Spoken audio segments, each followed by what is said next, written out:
Discussions in this show should not be construed as specific recommendations or investment advice. Always consult your investment professional before making important investment decisions. Securities offered through registered representatives of Cambridge Investment Research, a broker-dealer member FINRA SIPC. Advisory services through Cambridge Investment Research, Inc., a registered investment advisor. Cambridge and Houston First Financial Group are not affiliated. Welcome to Money Matters with Chris Hensley, where we spotlight financial literacy issues in the Houston community and beyond. And now your host, Chris Hensley. Good morning. You're listening to Money Matters. I'm Chris Hensley. We have a great show lined up for you today. We have Josh Thomas, who is a accomplished business consultant, coach, and founder of Factor One. First of all, Josh, thank you so much for being on the show today. Yeah, excited to be here, man. Money does matter. It certainly does.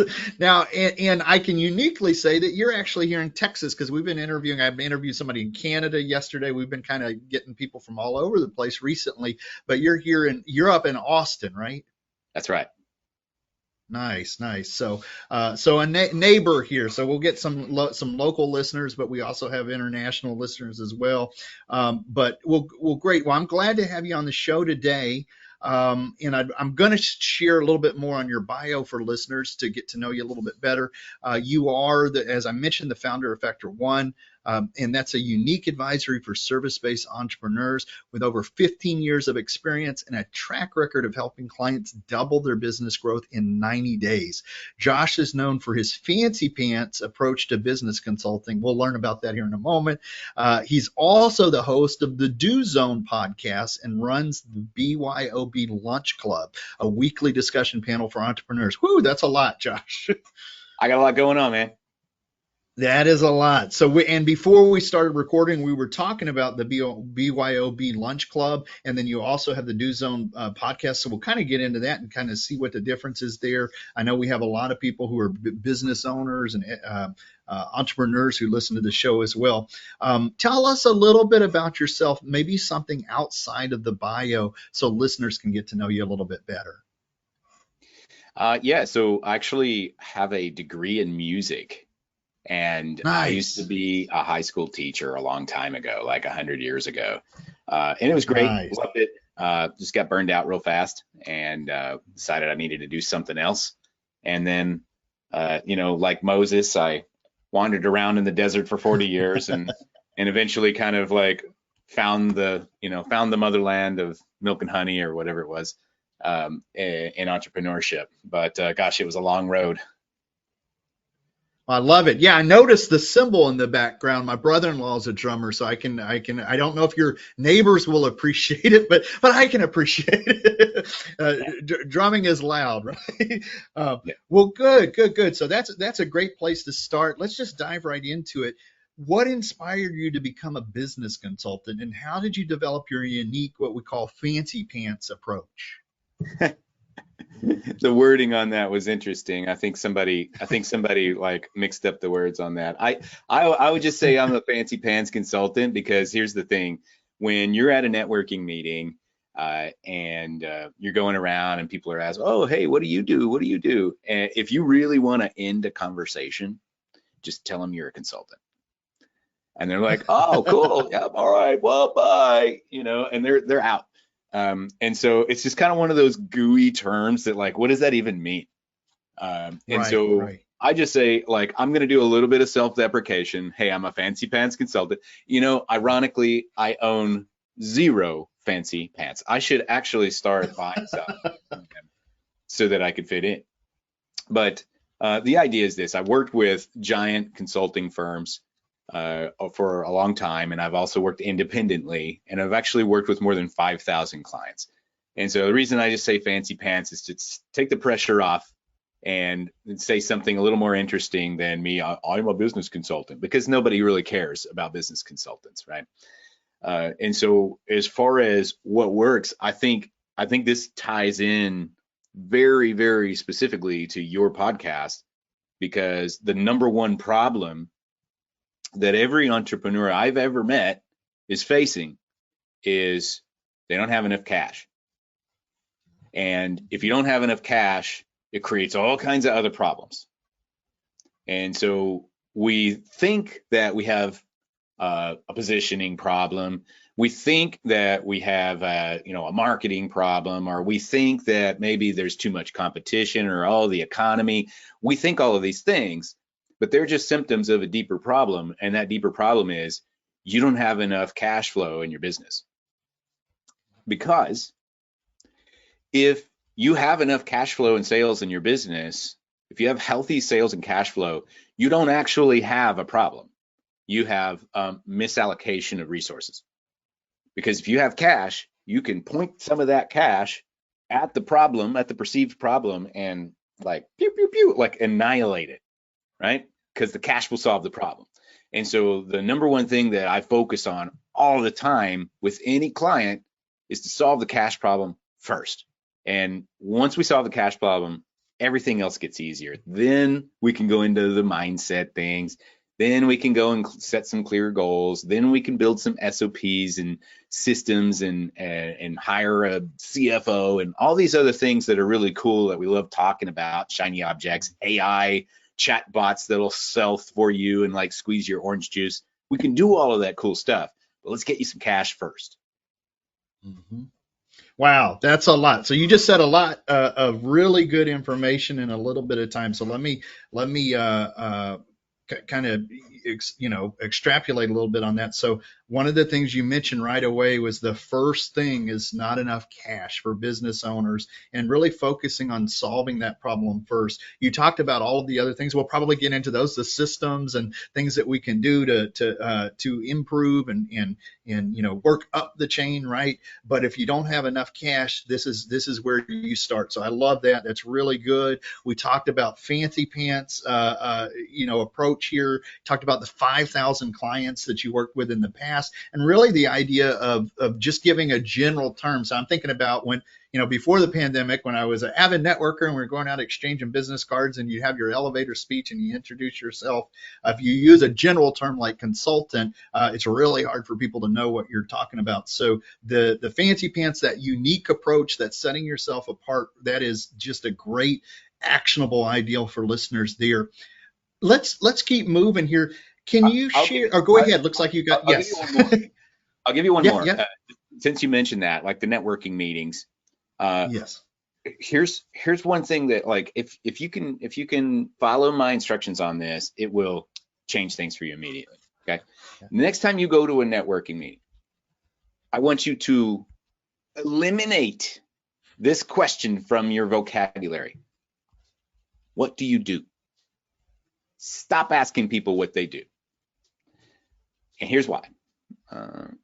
I personally do not define myself by what I do. I am me. I'm a person. I have things that I can talk about. I've traveled. I've experienced things. I speak a couple of languages. Like, I feel like I'm a pretty interesting dude. But if you're going to define me by I'm a consultant, then you're really not seeing more than 0.5% of me. And so stop asking people what they do, because people are not defined by what they do. They're defined by what they care about. And so here's a better question. Next time you're at a networking meeting, avoid the urge to say, oh, what do you do? And instead, ask them one or two questions. The first one, I love, tell me something that's getting you excited right now. Tell me something you're excited about right now. Okay, what is something you're really excited about right now? And they're not going to be ready for that. They're going to be like, well, you mean like about my job? Right? That's going to be the natural reaction. Like, well, you mean like about what I do? Like, hey, it's an open-ended question. If that's what you want to talk about, cool, talk about it. But I just want to know what is exciting to you. The other variation of that is, tell me something good. Hey, man, nice to meet you. Tell me something good. People aren't used to that. Right? And so you walk up to them, you say, hey, what's something you're excited about right now? And then they're like, well, you mean like about my job or career or what? Like, no, dude, it's an open-ended question. Huh.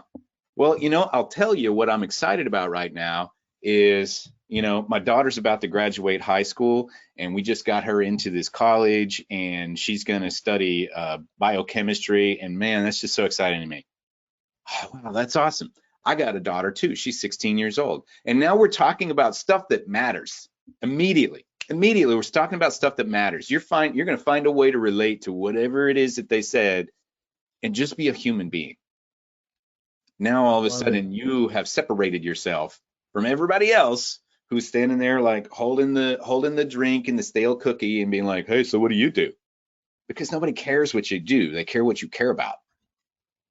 I love it. No, you're exactly right. Anytime somebody asks me, what do you do? I feel kind of pigeonholed because I'm more than my job, right? So exactly. That's fantastic. You gave us two really good questions to ask.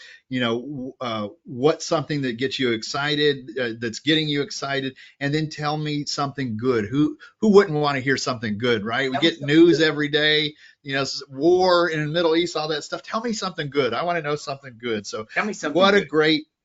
What a great question to ask there. So let's talk about, can you share a success story where your advice has led to a client's rapid business growth? Yeah, I got a bunch of those, but I'll give you one of my favorites. Okay. My very first client. I am terrified because here's a guy that I'm just like shaking on the phone and like, it's this many dollars, and he said yes. And I'm like, oh crap. Now what do I do? And so I was really worried that I was going to let him down and that I was not going to, get him results and that he was going to like sue me or something. And so I had to ask myself a question, like, what can I do to make sure that this guy is really happy no matter what happens? And the way that I could answer that question is a quick win, an immediate ROI, something that moves the needle in his business. All right, cool. It had to be really easy and it had to be really obvious that I contributed to that. And so I got in there and I started kind of poking around and asking some questions, and I realized I found my answer. And it was way easier than I thought it was going to be. And a lot of times as entrepreneurs, we overcomplicate stuff tremendously. And sometimes it's not that we aren't smart.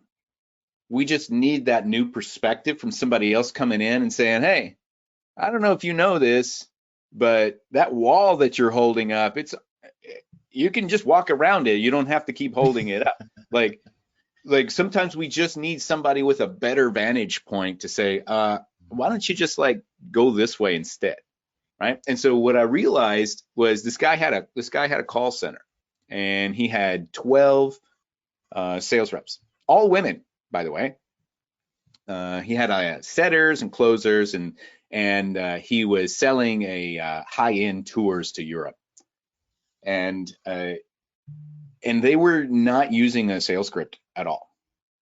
But we did have recordings, and so I listened to some of the recordings, and I realized you guys are just winging it every time. And then we get to the end of the call, and it's like, hey, let me know when you're ready. We'll be happy to we'll send you some emails, some information, whatever. I'm like, oh, okay.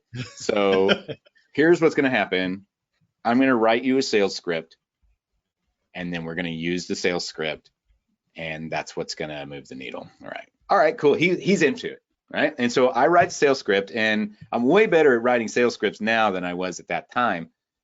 But it's not that hard, like there's some steps that you can take. Like I can literally scratch out on a napkin your sales script. Anybody that reaches out to me, I'll give you a sales script for free, no problem. Just tell me what you sell and I'll show you exactly how to sell it. But so I write the sales script, and then I go in, and it's like I'm a dude and it's a dozen women and they don't know me. I'm an outsider, and it was just like immediate backlash, like sales scripts, that's stupid. I'm not salesy, It was like a ton of resistance, a ton. But I'm like, hey, look, I wasn't ready for it. And I traveled for this. Like I flew to another state. I'm sitting there in this room like, holy crap, what did I get myself into? And there was a ton of resistance. and they were fighting me on it the whole way. And I'm like, all right, cool. Listen, I went and pulled $100 out of the ATM. And if this story's getting too long, let me know. No, I'm fascinated. Okay. Keep going. So I went and pulled $100 out of the ATM, crisp $100 bill. And I walked in after lunch, because all this happened before lunch. And I walked in after lunch and I said, okay, the first person to use my script and get a deposit today gets this $100 bill. And they're like, blah, blah, blah, blah, you know? And then like the smallest, meekest, mousiest girl in the corner. Her name was I love Barbara. it. Her name was Barbara. Sweet, sweet Barbara. She's like, I'll do it. And she goes and is like, all right, get on the phones. Let's go. So we go and we get on the phones. Barbara starts reading my script word for word. And she's going and she's going and she's going. Barbara's going to get a deposit, you know? And she's just following the process. She just did what I told her to do. And then at the end, she said, well, okay, so we're going to put this plan together for you. All we ask is a $100 deposit. It's fully refundable, so that we can go and work on this. And then we're going to set up a follow-up call to go over the plan with you in a couple of days when we have everything together. Is that okay? And then they said, yeah, sure, let's do it. She gets the credit card number. She hangs up the phone, and it's like high fives. Yeah, High fives all around. You know, and I handed her the $100, you know, and then everybody else was like, huh, it works. I don't like that guy, but it works. And so they followed the sales script, and that month doubled their sales. They made twice as much money that month than they did the month before. And then we kept working on it, and eventually they became an 8-figure company. They crossed $12 million this year. Wow. And I think they were like at 3 or 4 or something when we started.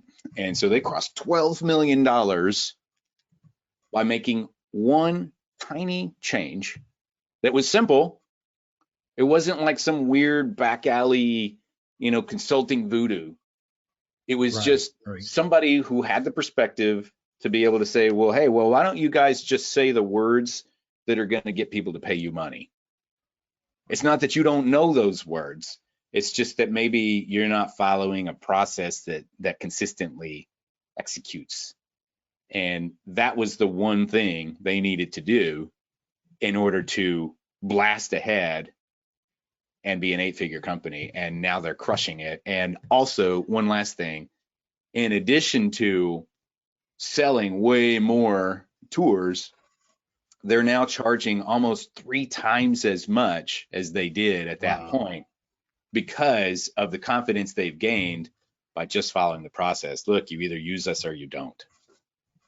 I love that. I love that. Yeah. And that it's a self-fulfilling prophecy. When you see that it works, that gives you the confidence to get some momentum going and to keep it going.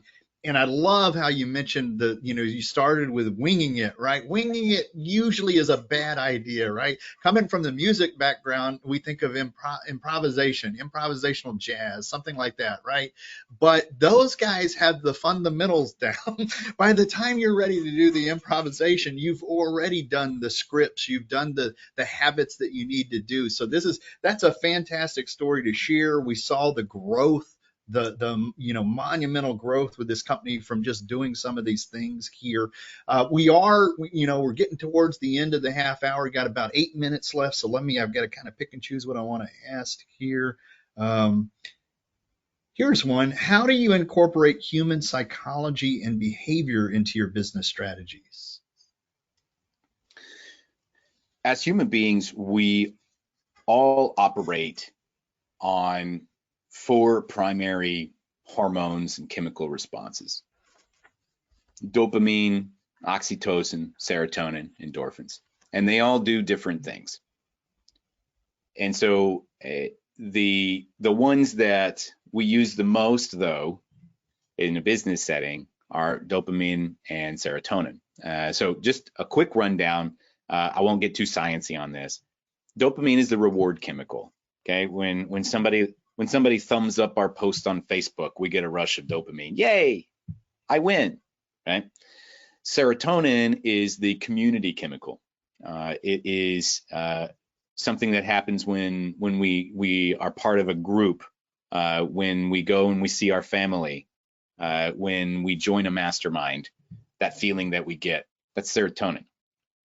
Oxytocin is about intimacy and relationships, kind of like with your husband or wife or something like that. And then endorphins are basically just kind of like a painkiller that kind of distract you from, if like your leg gets cut off or something, then you get a rush of endorphins so that you're not thinking about your leg getting cut off and how much it hurts. And so kind of in that order, right? And the reason that those chemicals exist is because they're essential to our survival. Okay. Dopamine comes out and rewards us when we exercise, when we do behaviors that are helping us survive. Like we get a rush of dopamine when we eat high carb, high fat foods, because back in the day, we're running around on the prairie. We never knew when we were going to eat again. And so our brain had to reward us whenever we were eating stuff that like packed the fat on just in case of famine. Okay. Serotonin, out in the prairie, there's saber-toothed tigers everywhere. You're much safer in packs than out there by yourself. And so you get a rush of serotonin when you go and you get around other people. Now, and I could talk about that for hours. But the point of it is, once you understand that's how you're wired as a human being, now you can start paying attention to the decisions that you're making and realizing that most of the decisions you're making are in order to get that next hit of dopamine or get that next hit of serotonin. And if you have relationship stuff going on, you're looking for that next hit of oxytocin, right? And we could go deeper into that, but I want to maximize the opportunities to create dopamine and serotonin in somebody else's life, because that's going to make them gravitate towards me and my solutions. Right? I'm not manipulating anybody. I'm just giving you what you want. My friend Joshua Lee, he calls himself the dopamine dealer of LinkedIn.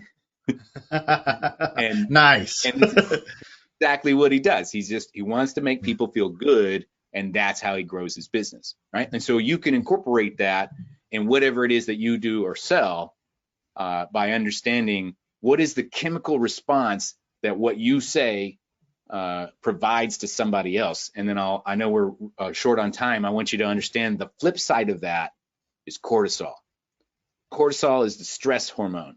Cortisol shoots into your body and makes you like one-track mind. Whenever you're standing somewhere and you turn around and there's a bear, your body is full of adrenaline and cortisol. And what it's doing is it's blocking out everything else so that all you're thinking about is survival. Because you're not if you see a bear, you're not worried about what you're eating tonight. You're not worried about who's gossiping about you or if somebody's going to like your presentation tomorrow. You're only worried about getting away from the bear, because cortisol blocks every other thought out.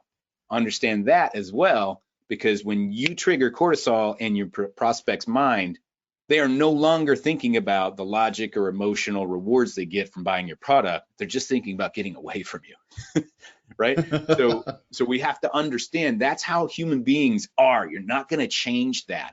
Embrace it and make sure that you're fitting into that and you're maximizing reward and you're minimizing those cortisol responses. I love it. I love it. So embrace that. Know that we are a chemical run machine, right? And we've got those 4 chemicals, and then we've even got the cortisol one that works. That's the negative one, right? That gives us stress and feeds into all that anxiety. Fantastic. We are right here towards the end of the show. I've got one more question for you.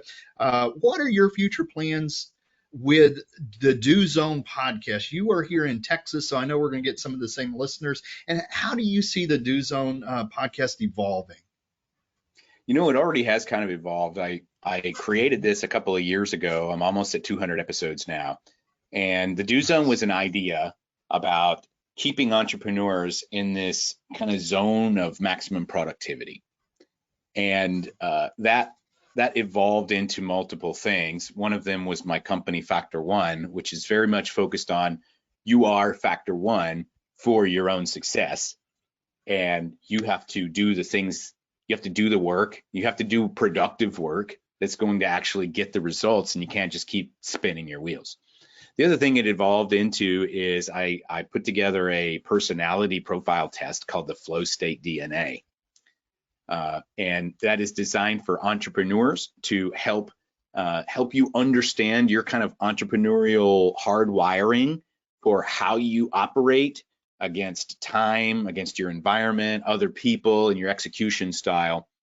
And so that you can get that information in front of you and say, oh, okay, now that I know how I operate, I can make little tweaks and changes in my environment so that I can maximize my productivity and hit that flow state and really get more done.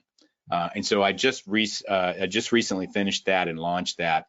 But that's where the Do Zone kind of started as this thing, and it's turned into this whole other giant. But yeah, the Flow State DNA, you can go to flowstatedna.com. It's a free test, takes 2 minutes. You can get your results real quick. Perfect. I love it. Flow State. We've had Steven Kotler on the show before. And so when I think Flow State, I think of the Rise of the Superman. It sounds like it's in the same vein there. So I would point listeners to that. You gave us the website address. We're bumping right here towards the end of the show. Is there anything that I forgot to ask that you'd like to share with listeners today? Go out there and be intentional about whatever it is that you're doing. If you're an entrepreneur and you're struggling right now, keep this in mind. If you feel like, gosh, I wish I could go and do this, I wish I could do that, but I'm just so busy, I'm just so slammed right now, I just don't have time to go and focus on this. Understand, if you are not where you want to be right now and you're feeling busy, you're doing the wrong things. Stop doing those things. Start doing the things that are going to get you the results that you want. What a good message to leave with today. I know everybody feels like the crushing weight of their schedule. So that is such a good, positive thing to leave with today. Josh, for listeners who want to find out more, where can they go to find you? Yep, you got it. I'm on social media at JT Literally. And if you are an entrepreneur and something that I said resonated with you and you're like, hey, man, I need some help with this, I'd love to talk to you. Go watch a 6-minute video on a website called IamFactor1.com. That's IamFactor1.com. There's a 6-minute video. If that video resonates with you, let's have a conversation and we'll see if there's something that we can do together. I'm pretty straight up. Fantastic. Well, thank you, Josh, so much. Have a good rest of the day there. Thanks for being on the show.